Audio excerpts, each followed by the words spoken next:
This is a presentation of Northeast Streaming Sports.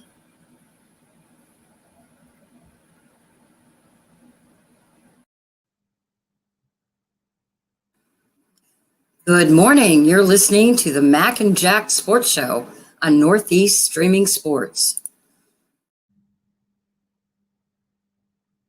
Mac and Jack Sports Show, Friday edition. So you start your weekend off, going to get your sports going here on Northeast Streaming Sports. Today we'll have Byron Williams, our NFL analyst, and Keith Angle. And from now on, the Mac and Jack Sports Show will be 1 hour on every Friday. The debate show Saturday, and of course the big football show on Sunday. So Jack, of course, they played football last night, and Detroit and Green Bay, everybody thought maybe this would be a close game, that Green Bay was coming on, that Jordan Love might be the answer in Green Bay. I'm not sure about all that. All I know is that Detroit looked like the better team last night. Oh, yeah, no, absolutely. Let me just a quick note. Our Sunday football show is 2 hours. It's going to remain at 2 hours, okay? Yeah, it's a changing of the guard in that division that the Packers have owned for so long. For so long, it would always be the Packers who, for the most part, would be dominating the Bears, the Lions, and having the better the Minnesota Vikings in general. But with Aaron Rodgers leaving, and the transition began last year. It began last year when the Vikings won the division and when the Packers had a chance to get into the playoffs in the last game of the season. And they went up against the Detroit Lions team in Green Bay, who was on the rise. And the Lions beat Green Bay. So if the Lions could beat Green Bay the last game of the season last year with a playoff berth at stake for the Packers, why shouldn't the Lions be able to continue that momentum? The Lions are a rising team. The Packers, I won't say are rebuilding, Mac, but they're really in transition right now. The power balance really has changed in that division, except with the Chicago Bears. The Bears are really clearly in a rebuilding mode, even though people had a lot of hope for them this year. I wasn't one of them, Mac, but the Bears are where they are. They're going to be cellar dwellers. Vikings are having a dreadful year, 0-3. The Lions they're a legitimate Super Bowl contender, Mac. I don't think they're going to get there, but they are a legitimate contender, someone to take seriously at this point. I think there's, and we'll get to the stats, and I think there's different tiers, Jack. You got the Eagles, 49ers, Dallas a little below them, and Detroit maybe leading that last group. I don't think they're going to be able to beat the Eagles or the 49ers. Dallas, maybe. I mean, I think they're close to Dallas right now. Maybe, a couple turnovers and that. I think if they go up against the Eagles or 49ers, they don't stand a chance. I mean, we don't know. Yeah, you have to take it week by week. Every team has their own story, their own expectations, what would be a satisfying season. If the Lions will win their division, it would be the first time in ages that they ever, that they won their division. And even if they get eliminated in the first game of the playoffs, the year would be considered somewhat of a success by virtue of them winning the division. And it certainly seems like they're locked to win the division right now, but especially if they win a playoff game. They don't have to go to the Super Bowl. The expectations are a lot different, Mac, with a team like the Dallas Cowboys. Worst case scenario, the Cowboys have to get to the NFC Championship game. Anything short of that is going to be a bad blow to their fan base because the Cowboys have had 2 12-5 seasons in a row. And they did win a playoff game last year, yet they got eliminated by the 49ers for the second game in a row.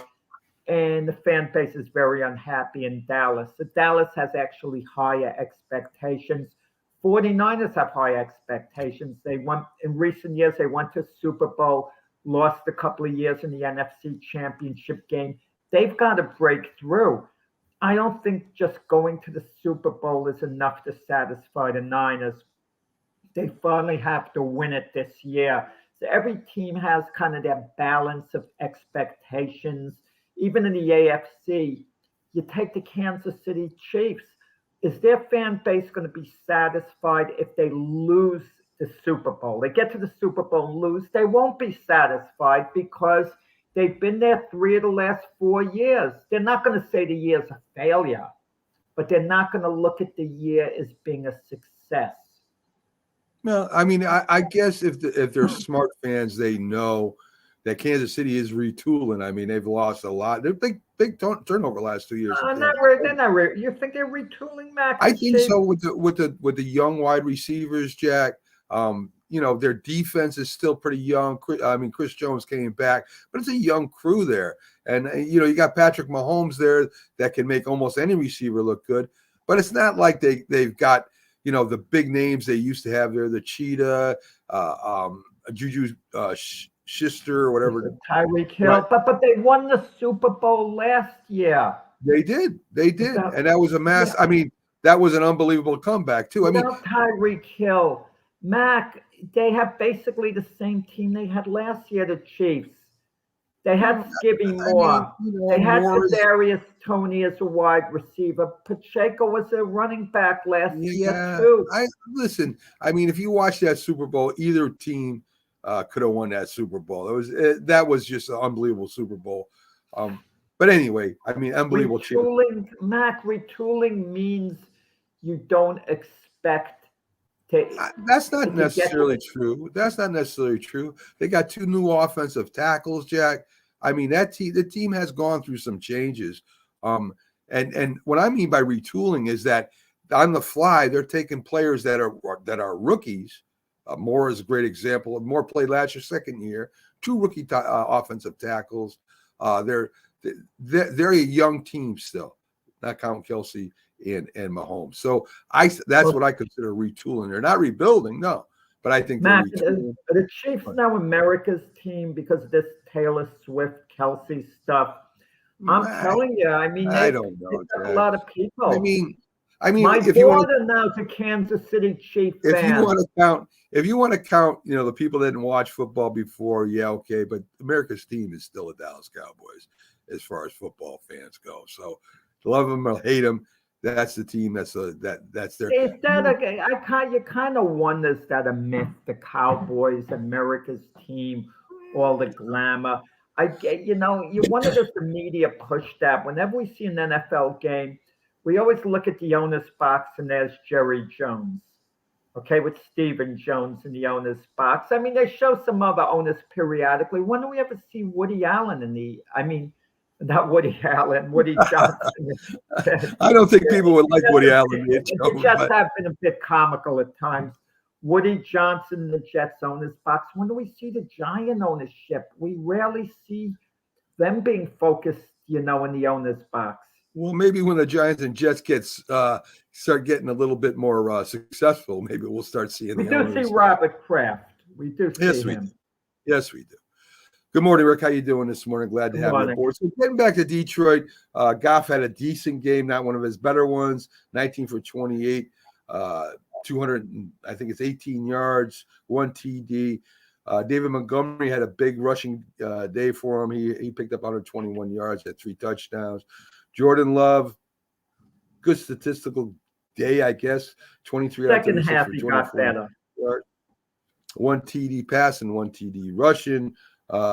So Detroit jumped out fast, and as you said, first half, and they kind of cruised to the end there. So Detroit, as you said, I still don't count. I don't count Minnesota out yet, Jack. I think they got a good enough offense to they got to just start winning. I mean, they got to start winning. Their defense has a lot of problems, but they sure heck can score with anybody. So I don't count Minnesota out yet. I still think they'll be there in the end, and we'll see if Detroit. I count Minnesota out. I mean, you could say it's only 3 games. Hypothetically, they can get back, and if they're not that good of a team, Minnesota, they played over their heads last year. They got statistically, Jack. They got the best quarterback in the league. They got the best wide receiver. Whoa. Statistically, you're saying is you have the nerve to identify Kirk Cousins as the best quarterback in the league. Statistically, what? I don't know what the statistics are. Has he dumped off a lot of 4-yard passes? Well, I mean, statistically, Jefferson statistically is the best wide receiver. He's on the Vikings. He's the best receiver statistically in the league.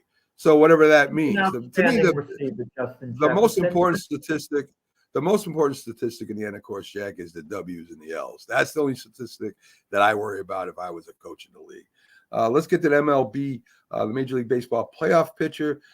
If the season ended today, you would have the number 6 Houston Astros at the Twins, the number 5 Toronto Blue Jays at the Tampa Bay Rays. The Orioles and Texas would have the byes. In the National League, the Marlins, number 6 would be at Milwaukee, Arizona, number 5 at Philly, number 4 Atlanta, and the Dodgers with byes. So they're teams that have finally clinched, and this is just for playoffs, Jack, is of course, Atlanta Braves, the Brewers, the Dodgers, Baltimore, Philly, Tampa Bay, and Minnesota. So Philly does get the first wild card, Jack. I don't know if there's still wild card implications left in the American League. It looks like the Rangers up a couple of games, and we're going into the weekend, 3 games left to play. It looks like the Rangers are going to win their division, and Toronto looks like they look like a lock, basically. It's not over yet. If they get swept this weekend, Toronto could get bumped out of the playoffs. It's not likely to happen. It looks like Toronto is going to get in at this moment. And the team that's on the outside looking in right now are the Seattle Mariners. They're 1 game behind the Houston Astros. They beat them yesterday. They kept their hopes alive. But we're going to see that final spot. Can Seattle get in? Can Houston, the defending champions, can they get from the playoffs? They're barely hanging on right now in the American League. In the National League, the Marlins like a half game ahead of the Cubs. The Marlins really got jerked around coming to New York. What's done to them, seems to be unfair. They have plenty of reasons to complain. The Yankees are playing at home there, and their field is in shape to play. But at Citi Field, the Mets didn't get the field in shape to play, and they had to cancel a game. And as a result, the Marlins had to play a doubleheader. And when you're battling for a playoff spot the last week of the season, you do not want to play doubleheaders. That's really bad. Steve Cohen, the Mets owner, apologized to the Marlins over the Mets' inability to get the field ready. And last night, the umpires suspend the game in the last of the ninth with the Cubs up 2-1 because it's raining. You have an over 3-hour rain delay. Do you know how inconvenient that is for all the players and everybody to wait around? And then they find the game suspended, meaning if there are playoff implications after Sunday, the Marlins have to fly back to New York just to finish that game in the last of the ninth, in which they're up 2-1 right now. But the Cubs have seemed to falter there. Yeah, it looks like the Phillies have clinched. It looks like Arizona is going to be in. So it looks at this moment like it's going to come down to between the Marlins and the Phillies, and the Marlins have the Marlins and the Cubs, and the Marlins have that little edge at the moment. They have the tiebreaker, too, as I mentioned. So we were talking a minute ago about Kirk Cousins and quarterbacks, and Rick wants to know, Jack, when are they going to bench Wilson? Good question. Public pressure does play a part in it. It weighs on you day after day after day. But who are they going to bench him for? Trevor Siemian. Don't cheer for Trevor Siemian. He's had starting jobs. He was a first-round draft choice by Denver. He's failed to cut it. He couldn't even win the Bengal backup job. He'd be playing for Cincinnati right now if he showed a little more. Trevor Siemian's mediocre. Zach Wilson's actually better than Trevor Siemian, I feel. A little more talented. Neither guy's accomplished much. Let's be clear about that. Trevor Siemian's not the answer. If the Jets sat Wilson down, they'd be playing Tim Boyle, who's a career backup who's not a viable option. The Jets, for the next couple of weeks, have to stay with Zach Wilson. The problem is it's a home game against Kansas City. If Zach Wilson is struggling, the fans are not going to be tolerant. That's what the problem is. But you've got to let Zach Wilson grow up. Maybe Zach Wilson's never going to be a good quarterback. He's shaky. He has his bad moments. He makes mistakes, but he also makes some big plays with his legs down the field. But you've got to let him play the role of a quarterback. I don't want to hear about this pound and ground game. If the other team knows that's all you're going to do is run the ball, that's what they're going to defend against. You got to pass to make your running game effective. And what was it just running game last week? Breece Hall had a dreadful game. A dozen yards on 8 carries. Dalvin Cook didn't do much because New England knew that was the Jets' game plan to just run the ball, and they stacked the box.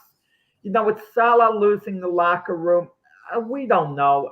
But I'm going to tell you, I believe that might be the case for the simple reason you look at the Jets' 3 games. They beat Buffalo. Despite losing Aaron Rodgers, they were somewhat upbeat.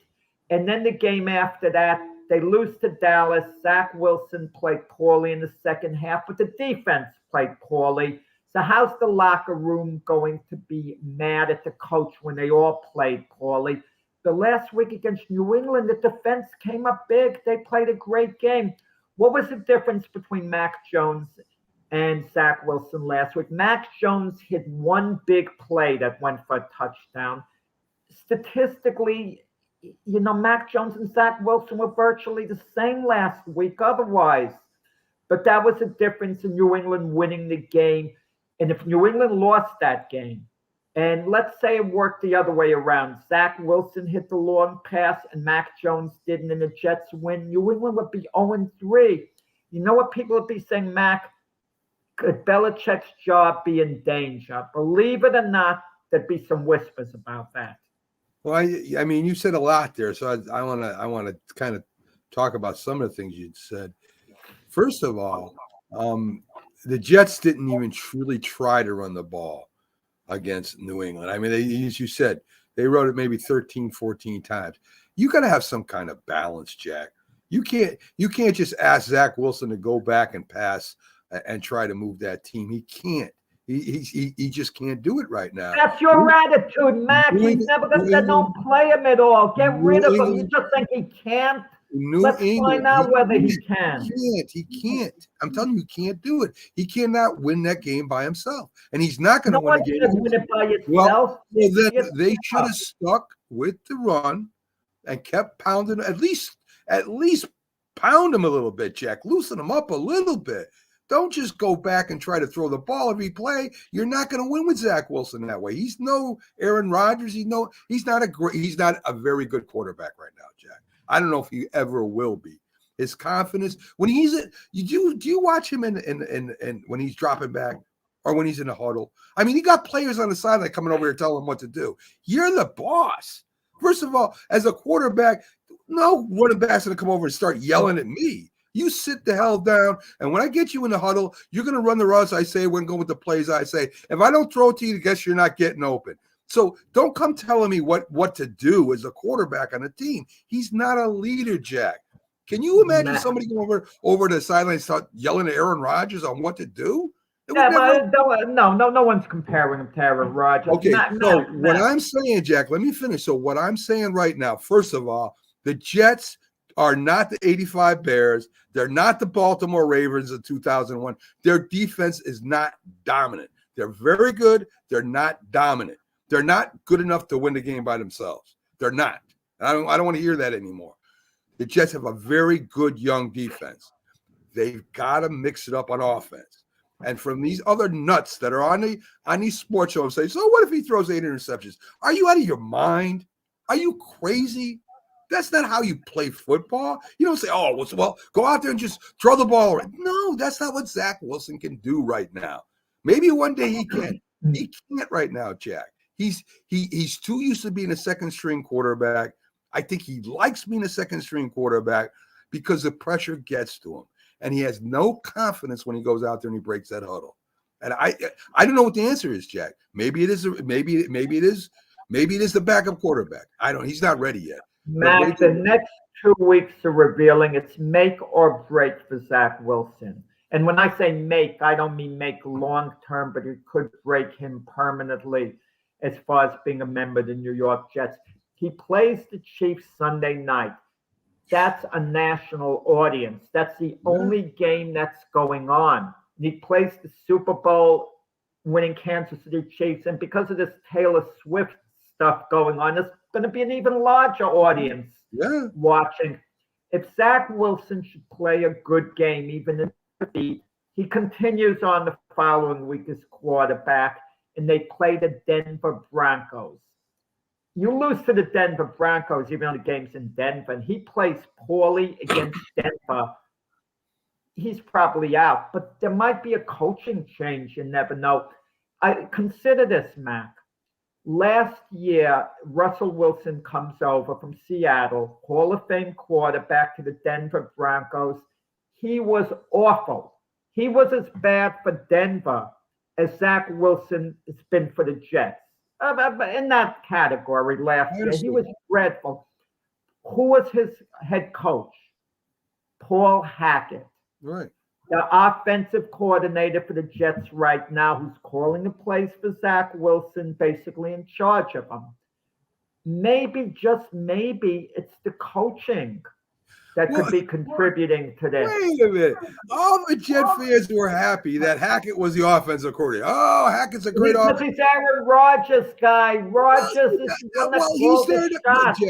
Jack, he's there to run the offense, not Aaron Rodgers. Aaron Rodgers don't need Hackett. Aaron Rodgers can run the offense by himself. So what Hackett should have done was work with Zach Wilson then. Right? I mean, I don't understand. But Hackett, this is a memorandum also on Paul Hackett.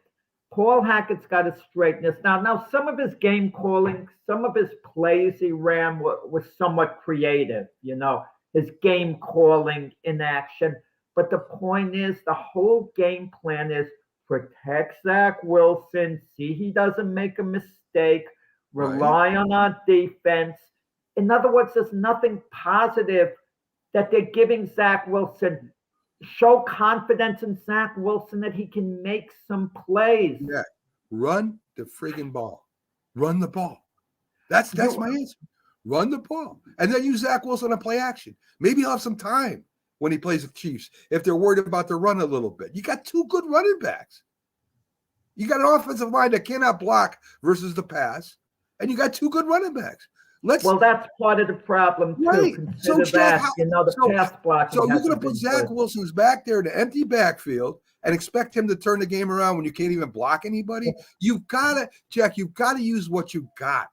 You guys don't have a good offensive line. So you gotta run the ball. And then at least try to run the ball. At least give them something to think about. Do not let the Chiefs tee off, especially with their defensive coordinator there in Kansas City. Do not let him tee off on you because Zach Wilson is going to get sacked a lot of times. Mac, the fans and the media, that's a large part of the problem here too. Right now, the Jets don't have an alternative. Trevor Siemian is not an answer. Give me a break. Trevor Siemian is not a good quarterback. Jack, don't tell me just to throw anyone in there. Whose fault is that? No one's fault. Zach Wilson was the backup. You already know what Zach Wilson is. You go get Aaron Rodgers. He was the backup. So you know what he is. So you already know what he is. So shouldn't you have a third quarterback that is halfway decent that you might be able to bring in there, an emergency third-string quarterbacks traditionally are not that good. That's why they're third-string quarterbacks.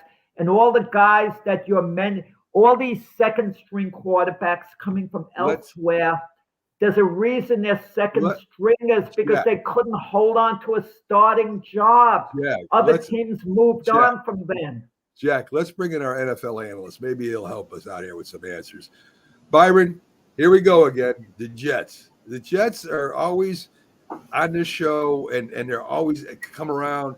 Jack's a big Jet fan. I like the Jets. I was hoping that they have a good year. They're not going to have a good year. Jack wants to blame. I don't say he wants to blame. He says that Hackett should in part be responsible for the Jets' bad offense. Now, I know you remember when they got him, everybody was praised. Oh, they got a great offensive coordinator now. He wasn't a good head coach, but he's a great offensive coordinator. And, he's going to help the Jets do this and that. He's going to help Aaron. He worked with Aaron Rodgers. Yeah. Well, Aaron Rodgers doesn't need Hackett to work with him. The person that needed help to work with him is the person playing right now that isn't playing well, Byron. Right. Yeah, no doubt. Hackett was supposed to be an offensive mastermind, coming from Green Bay, and then he didn't do nothing in Denver, and now he's with the Jets. So evidently he's not the answer. So, but Zach Wilson have a lot of problems, and they got to find a solution. They just got to find a good quarterback. It's just that point blank. But there are implications that people don't get. Aaron Rodgers is coming back next year. He's the Jet quarterback next year. You're not going to get a quarterback beyond this season that you're going to want to create controversy to challenge him. You're not going to. Kirk Cousins isn't going to be available anyway. I never bought into that nonsense. But let's say for 1 second you could get a Kirk Cousins type to come to the Jets. Mm-hmm. What's going to be with Aaron Rodgers next year?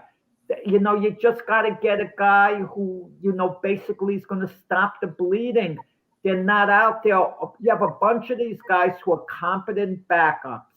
But like I said before, they've all lost starting jobs. You talk about a guy like Jacoby Brissett, a very capable backup. He's bounced around the league for a reason. He hasn't been able to hold on to starting, jobs. I mean, that these guys are on a solution. Play Zach Wilson. He's in his third year. He's won games in the past, Zach Wilson. People forget that. The Jets have won games with him at quarterback. Let him throw the darn ball. Let him use his legs. The guy is a wonderful runner with the ball. If you let him run and if he gets injured, that solves your problem. He's automatically benched. So you go on to the next guy. You can gamble with Zach Wilson.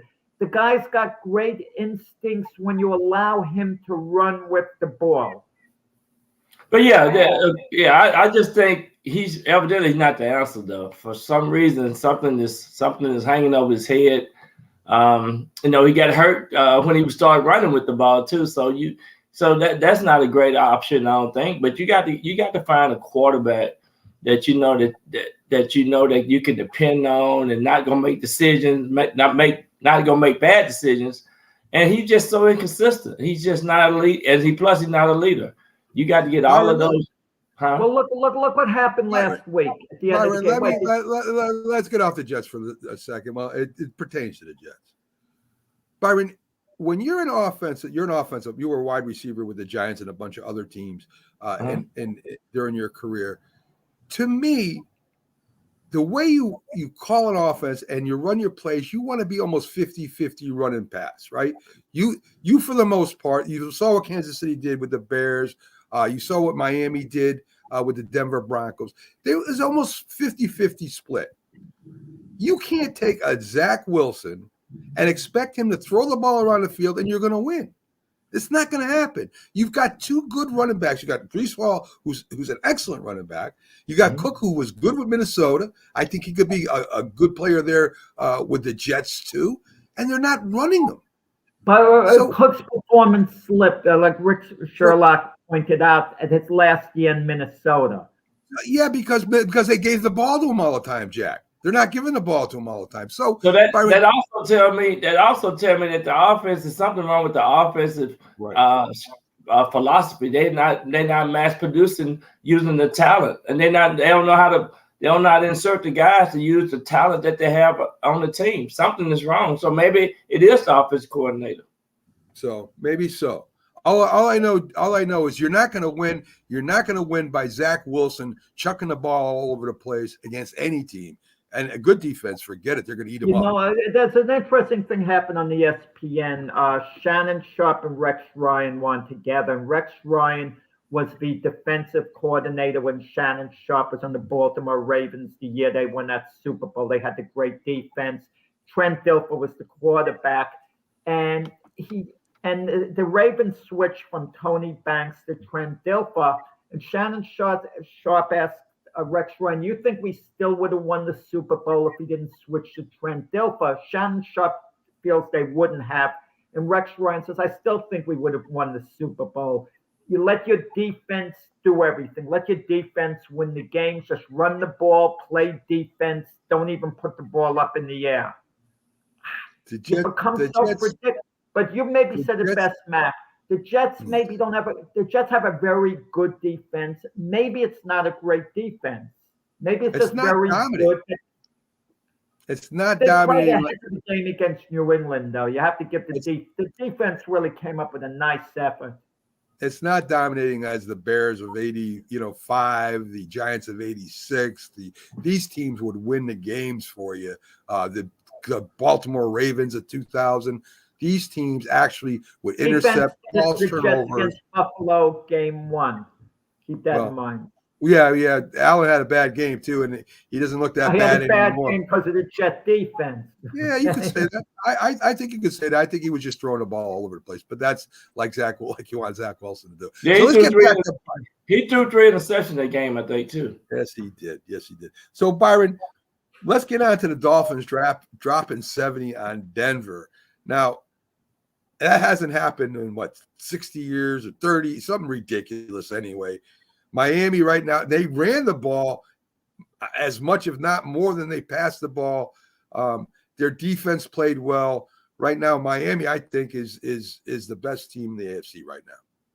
Yeah, no doubt. I mean, 10 touchdowns in the game, that's unheard of. So, yeah, they had fun playing that game. And, it really revealed to me that Denver got a lot of problems still. So it's not the coach. It's a lot of other things as well. It could be Russell Wilson, and it's a lot of problems that's going on in Denver. But, I think right now they playing with confidence. Waddle didn't even play in that game. So, just think they're going to add him back into the equation this week when they go up to Buffalo. So it's going to be a sight to see how Buffalo can play against the Miami Dolphins to see what's going to happen. But, man, it was a sight to see that.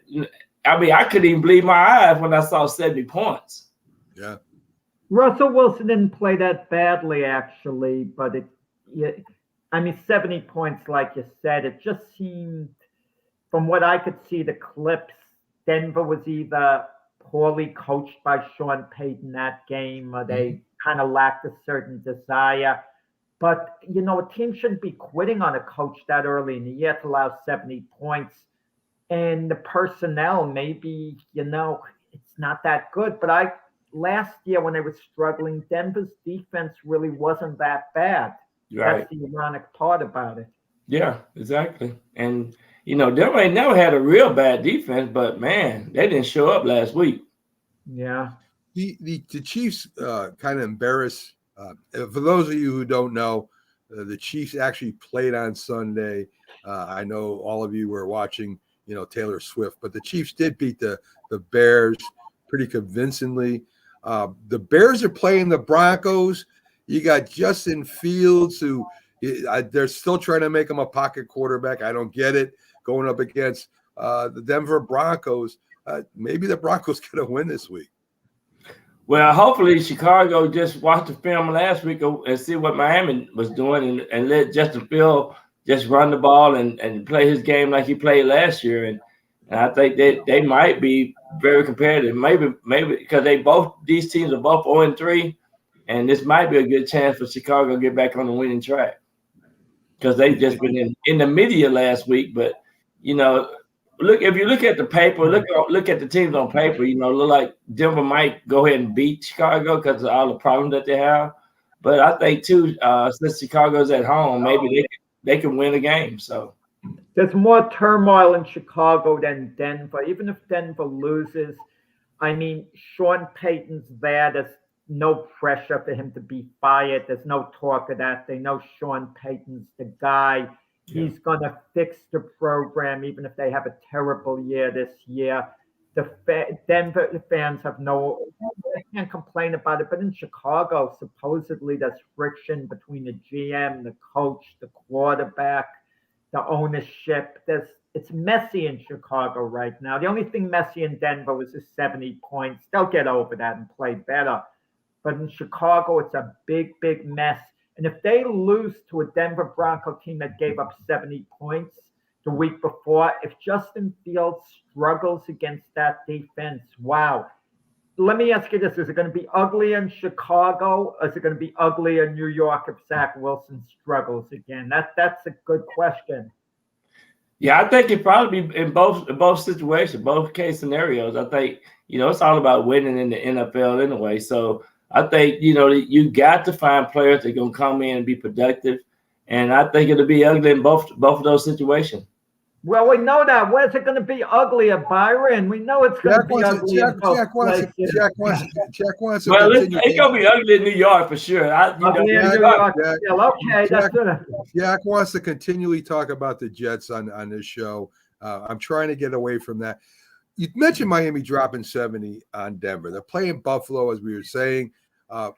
Is Miami's offense built for cold weather? Because that's going to be the question by the end of the season, Byron, right? I mean, they're a fast team. Right. Buffalo plays in cold weather. New England plays in cold weather. And some of the teams they'll be playing at the end of the year play in cold weather. Is Miami going to start losing when the weather changes up here even more so, and they got to start playing in cold weather?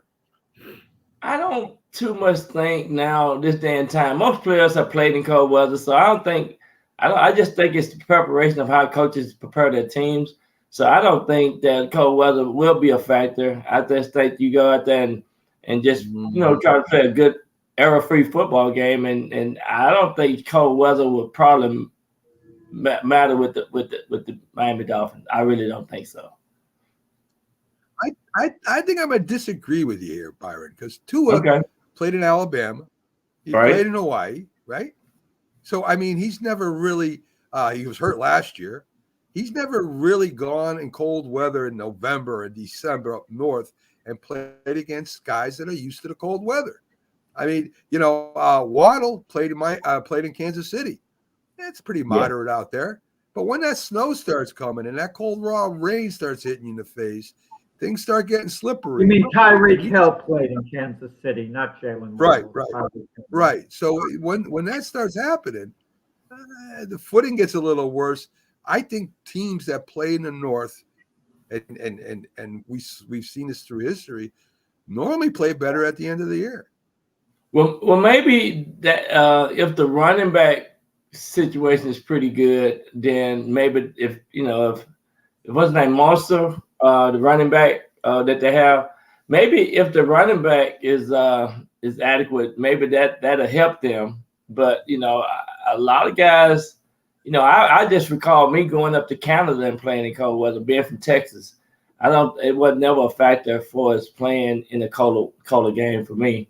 But I'm just speaking in terms of just playing football for 3 hours. It's not that. I just think if Miami just continue to gain momentum with their confidence and the way they play the game, I don't think it'll be a big factor. But going to Buffalo and going to Chicago in cold weather when you got the wind and it's really cold. Now that's a different case scenario. You might be right. Guys, it's the beginning of October. I didn't look at the weather report in Buffalo. How cold can it be? What's it going to be, like 58 degrees? It's raining. I think it's raining up that way now, though. It's But they're not playing today. I know, but I'm saying. No, Jack. I'm saying once it gets to November and December, when this is the first time they match up, they're going to play again. But they're not going to Buffalo again. They're not going to Buffalo again, Miami. But they're going to New England. They're going to New England. They're going to New England. They go maybe to the Jets. I mean, this is what I'm talking about, where the winds are howling in MetLife. Byron, let's talk a little bit about the hobbling quarterbacks. Right now, Joe Burrow is playing, but he's he's not practicing a lot. They're going to try and keep him as healthy as they can, for the game time when he plays. But he's not the same Joe Burrows in the pocket as he was when he's healthy. You got Carr got knocked out of the game. He's probably not playing this week. Right. They made a big deal out of the Green Bay comeback, but that was after Carr got taken out of the game. And of course, Jimmy G again, he's hurt again. Same thing every year with this guy. He always gets hurt. So what do you think? What do you think the Raiders, of course, New Orleans, we'll see what Jameson Winston can do. And then in the Las Vegas Raiders, I was talking to Jack before. I don't even know who their backup quarterback is. I forgot to look myself. I don't really remember who's with the Raiders right now, the backup quarterback. But I think Jimmy G, he's not doing too well with the Raiders. I mean, the offense not too good. They're real predictable, I think, too. And so they're trying to force the ball to Adams a lot. So I just think they don't spread the ball around enough. And the offense is so predictable. So I just think that they have a lot of problems. And they have problems, just generally with Josh McDaniels, the coach. He gets along with Mark Davis, the owner, reportedly, so his job is safe. But there's a lot of discontent. Jimmy G's situation's unique. I know I talk about quarterbacks who've lost jobs elsewhere, but it hasn't been his fault. Obviously, he's not going to be starting for New England, so they're Tom Brady, so they moved on from him.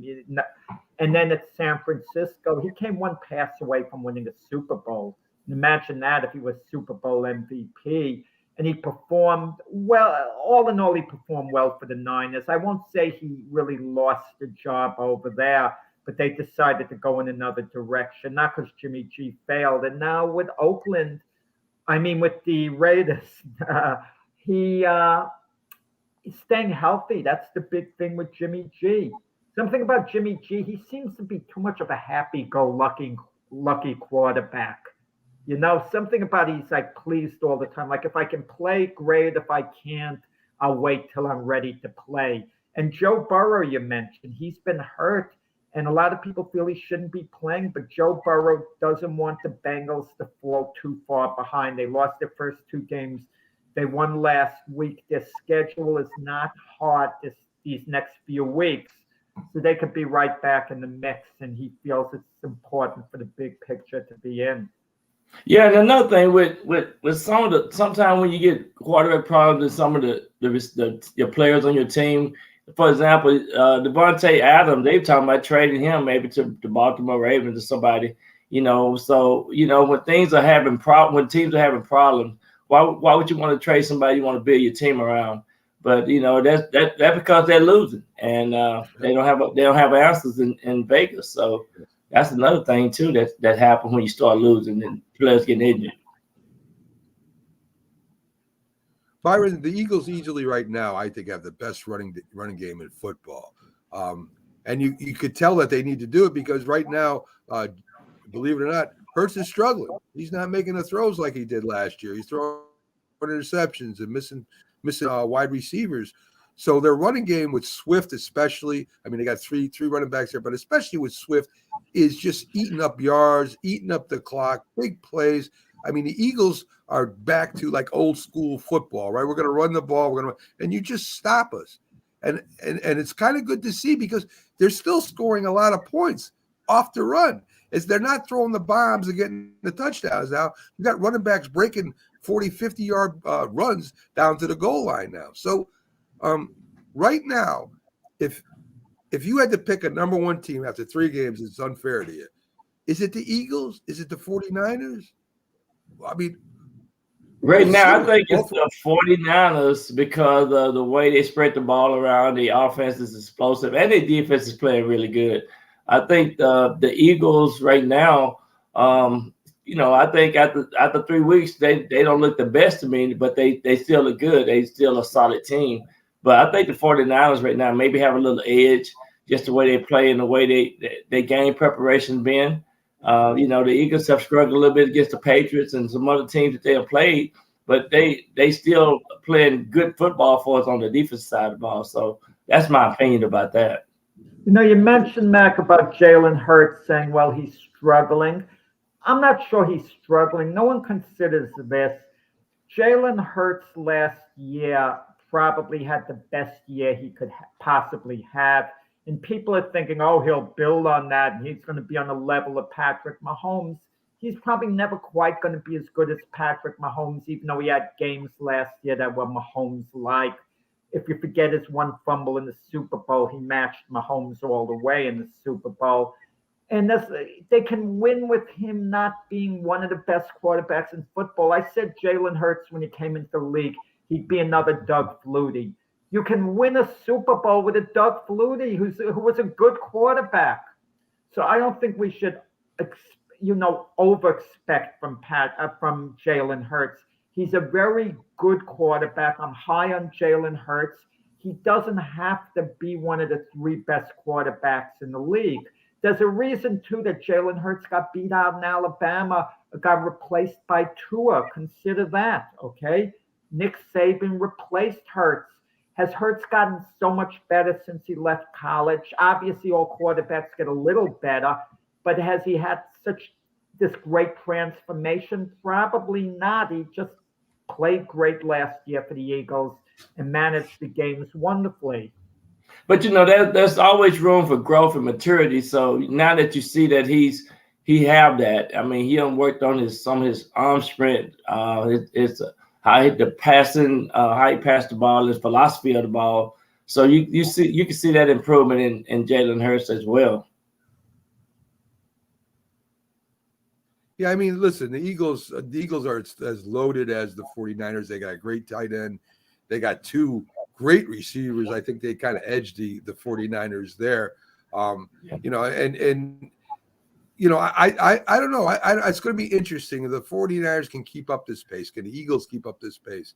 It's going to be interesting to see what happens in the end of the year. Jack mentioned the Detroit Lions. We'll see if, at the end of the year, if they're still alive and if they're ready to compete with these big teams. I don't know. We'll see. It's going to be really interesting. Guys, it's interesting, the urgency, Mac. We talked about earlier in the show, the urgency. There's an urgency for the Cowboys to at least go to the NFC Championship game. But consider the 49ers and the Eagles. There's tremendous urgency to win the Super Bowl this year. Anything short of the Eagles or Niners winning the Super Bowl this year is going to leave both franchises pretty disappointed. Yeah, and of course, you always got to deal with free agency. How many players you lose off of your team, which would be a consideration as well. I agree with that too.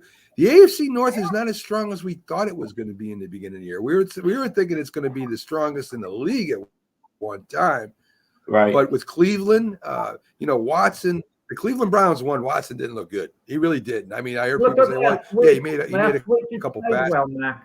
He also threw. If you look at the tape, Jack, he really didn't. He's throwing the ball backwards and stuff. It's some crazy things he was doing. But the Cleveland Browns won the game, which is important. The defense, to me, Cleveland won the game. That's what won the game for the Watson Browns played well. Pittsburgh Steelers played well last week. Come on, Mac. Yeah. Pittsburgh he had his best game since he's been a Brown. Right. He's fine. He'll be fine. The Pittsburgh Steelers defense looked good. Kittle's average. He's not as good as people think he is. The Steelers defense is awesome. Baltimore, we're going to see what happens with Jackson and, if he can do some magic there again. Of course, you got Cincinnati sitting there, but they really don't look as good as we thought they were going to be in the beginning of the year, Byron. Yeah, absolutely. You can see that that from week to week, you got to just any of those teams can probably peep up to the top of that division. The Ravens, the Browns, the Bengals, and the Steelers. And so that's gonna be interesting to see what happens in that division because man, the Steelers, they play good, hard, firm football, and their defense is a sight to watch. Yes. I just enjoy watching. Steelers are just like still old school. I love watching the Steelers play. Yeah. Let's talk a little bit about the Giants coming up to play Seattle. Byron, Seattle's got good receivers. They got a good running game. They got a pretty good defense. Right. And the Giants, don't right now. They're not blocking. They're not doing the basics over there right now.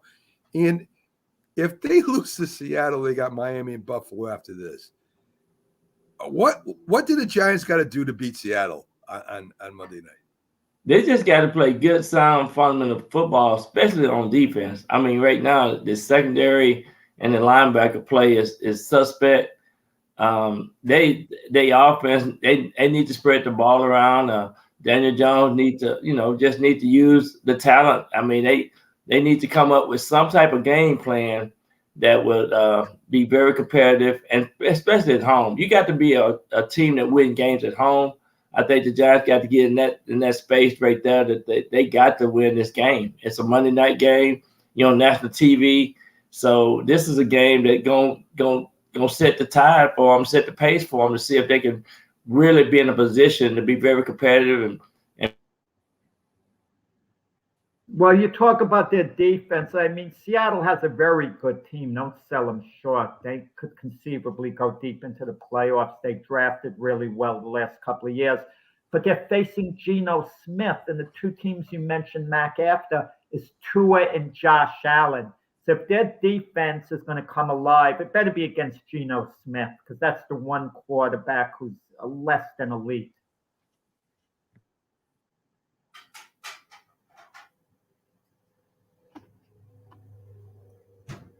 I guess you guys are trying to absorb that, whether he really is elite. I guess so. I mean, really, I think Geno's a good game manager. You want to know something with Pete Carroll, the Seahawks coach? He's looking good now, actually, in a sense, because Russell Wilson was an elite quarterback with Seattle. He goes to Denver. He struggles. He plugs in Geno Smith. Geno Smith has been very successful starting with Seattle. So Pete Carroll's system is actually looking good, with Seattle. He sets up a certain system, and he plugs someone in, and it's been, it's worked. Yeah, I agree, Jack. Byron, I guess Byron, something happened with the connection, but I want to ask you something. All right, your hero Joe Namath, and we'll get back to the Jets here for a minute. Went and called out Zach Wilson. He's seen enough. In fact, he said the Jets from top to bottom. He's sick of it. What good does that really do? I mean, can you imagine? Somebody that was a great quarterback called out Joe Namath when he messed up, and he did mess up a few times. What good does that do to the Jets for him to come on and berate about Zach Wilson and the Jets organization? I don't get why he did that. It doesn't do much good. Let me state, Joe Namath is one of my all-time sport heroes. I love Joe Namath. He's connected wonderfully with the public. Okay, he's always been a good guy. Joe Namath came up in a different era. Joe Namath had games where he'd throw 5 interceptions, where he was terrible in the beginning. With that said, Joe Namath is entitled to his opinion. He's entitled to say things. It's not so much what he said, the way he said it. He said it with absolute disgust. Just get rid of him. The guy's terrible. The guy's awful. Joe was acting like he was hosting one of these talk shows where he had to do it for dramatic effect, and he was just being interviewed. He could have toned it down a little. That's what I felt. Basically said what he said. He could have said, look, guys, I don't think Zach Wilson is the answer. We've had enough of a body of work. I think the Jets are going to have to move on from Zach Wilson, guys. This just hasn't worked. Instead, Joe Namath said it, like, oh, I'm disgusted. He kind of was making it borderline personal in a way. Now, Joe Namath's relationship with the Jet organization, Mac, has been a little less than what we hoped for. But with that said, Joe Namath is the most iconic player in Jet history. No one can take Joe Namath on. If the coaching staff fired back at Joe Namath if Zach Wilson said anything, they'd come out second best because the public would stand behind Joe Willie Namath. But I just wish he would have said it with a little less emotion. I can understand emotion during the game as something's transpiring, but then later on in a calmer situation, he could have said what he said, in a little more of a toned down fashion. I think he should just keep his mouth quiet, is what I think. But why? But why? Because what you're doing is you're making the kid less confident. You're saying so. In fact, a lot of the players said, "Hey, I respect Joe Namath, but I don't agree with what he said." I mean, why does he have to say anything? That reminds me of a Tiki Barber thing. I don't like that. Joe Namath's not part of the organization. He's coming on a show. He's entitled to give his opinion. There's nothing wrong. He should give his opinion. It's how you give your opinion at times. But he certainly should be allowed to give his opinion. You want him not to do any interviews. Anybody can give their opinion. This is his former team. I mean, they're trying to put it together. And Joe Namath is going to come out and say they all stink. I mean, to me, that's just not professional, Jack. I'm sorry. Mac, he's been patient enough. He's been waiting over 50 years for the Jets to get to another Super Bowl. Patience can take you only so far. I don't remember him saying this about Sam Darnold, Jack. I don't remember. Sam Darnold wasn't as bad. I don't remember him saying this about Geno Smith. I just don't. And they didn't produce winners. All I'm saying is everyone, and not that I, what I think about Zach Wilson. All the broadcasters are jumping on him. All the fans are jumping on him. So Joe Namath wants to jump on him. I think honesty would have been the best thing coming down from the coach. But no matter what's said, they're going to be critics. Robert Saleh can maybe say, look, I didn't want Zach Wilson to be my starting quarterback. I wanted to be Aaron Rodgers. It was a backup. Aaron Rodgers got hurt. You're not going to get an elite backup quarterback in this league. Zach Wilson was demoted to second string, but because of Aaron Rodgers' injury, we have to play him. If he doesn't play well, we might have to take him out. We just got to make the best of this situation. I'm not thrilled about it, but we got to make the best of the situation, and the fans aren't helping by booing. They've got to try to get behind him and encourage him, as tough as it might be, and maybe he'll surprise us. Okay, the pressure's on him to perform. Don't baby him. He's in his third year, Zach Wilson, already.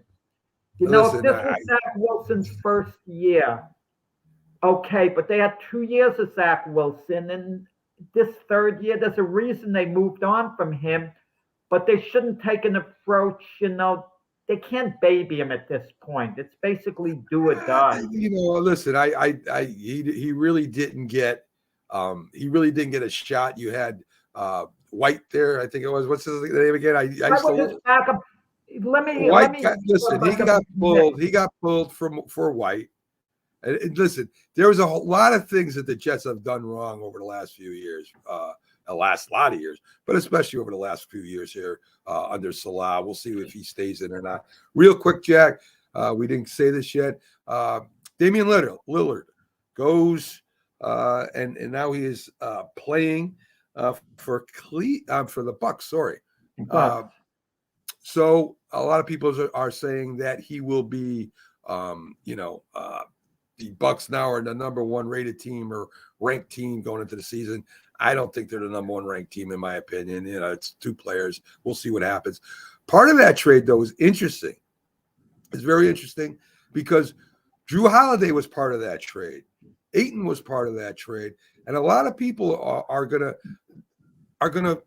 benefit from this trade. Win-win-win. I think the three-way team make it very quickly between Phoenix. They wanted to get rid of Ayton. He had a big contract, was a little lazy. The Bucks get a star on Damian Lillard. They lose Drew Holiday, but Damian Lillard pairing him with Giannis. They could maybe keep Giannis in Milwaukee, try to win another title, have the two stars together. And Portland made out well, in that deal themselves. They got a number one draft pick and two swap picks. And the swap picks might be big later on if Milwaukee falters, down the line a few years from now. So it's win-win-win. I agree, Jack. Thanks, folks. Thanks for tuning in. As you see, we're only going an hour every Friday from now on. So when you tune in, just remember that we have Fridays. Keith Engel didn't make it in. I forgot to tell him. That's my fault. I'll let him know for next week. And Byron will try and get on earlier so that we have the same two guests then as we always do. Folks, thanks for tuning in, and we'll see you tomorrow on the Mac and Jack Debate Show with Dr. Paul Semendinger, the Philly sports guy. We'll see you tomorrow.